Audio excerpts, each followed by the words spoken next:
Techlify HR generates your NIS reports for you automatically as well once you've finished up your payroll. So let's have a look at this May fixed rated payroll that we have here. So this is an approved payroll. Once it's approved, you have the NIS option here. So you click on the menu, there are three options. The NIS report, it generates your NIS schedule for you, and you have the option to exclude employees who have 0 as NIS from this, or you can just show them if you'd like to. So let's go ahead and exclude these employees, and yeah, you see our schedule is generated. Now by default, when you initially set up your company, you would probably have no registration number or no nature of business of your organization. Now to update those, you can just click on the edit NIS profile option here. So let's go ahead and do that, and for simplicity we'll set this to 8888, and our nature of business in this case is Techlify training. I'll go ahead and save. Now let's go back to that payroll. Again, we can use the shortcut and we can generate our NIS schedule. So now we have our NIS schedule. To print this or download it as PDF, you can click the print button, or you can right click, hit print, and Google Chrome has a save as PDF option, and this will allow you to save it as PDF.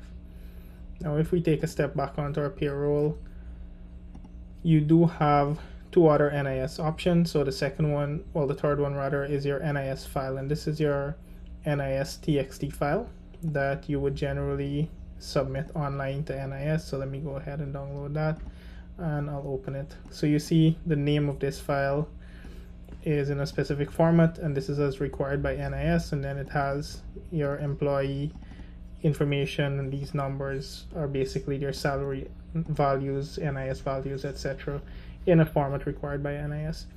Generally, if you had done your payroll manually before, you would fill in your employee information into a spreadsheet, and then in the spreadsheet there's a button that you press to generate this TXT file.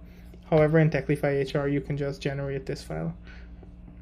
Now, submitting this file as well was traditionally done via flash drive to your NIS office. My advice to you is to get NIS online. So you can, to get NIS online, you just open Google and you say, hey, NIS online contribution submission.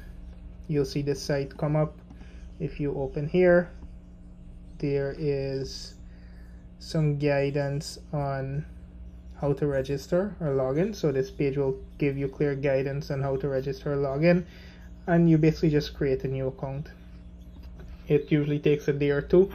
Now what this allows you to do is that once you download your NIS TXT file here on Techlify HR, you can update this online, upload this online rather, through your portal, and in this portal it will verify your employee information, so you can then see that information, ensure that everything is correct, everything passes, and just go ahead and submit that online. And then once you submit that online, you send in your payment to the NIS office, MMG, or however it is that you choose to pay.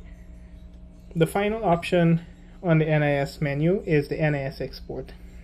Again, you have the option to exclude employees with 0 NIS. Let's just go ahead and download this. What this does is that it generates the Excel file that you would traditionally get from NIS. All right, so yeah, there you go. This is the Excel file that you would traditionally get from NIS that you would fill in the information. In Techlify HR's case, we're doing this in a reverse, where we generate a TXT file for you, so you don't have to do that.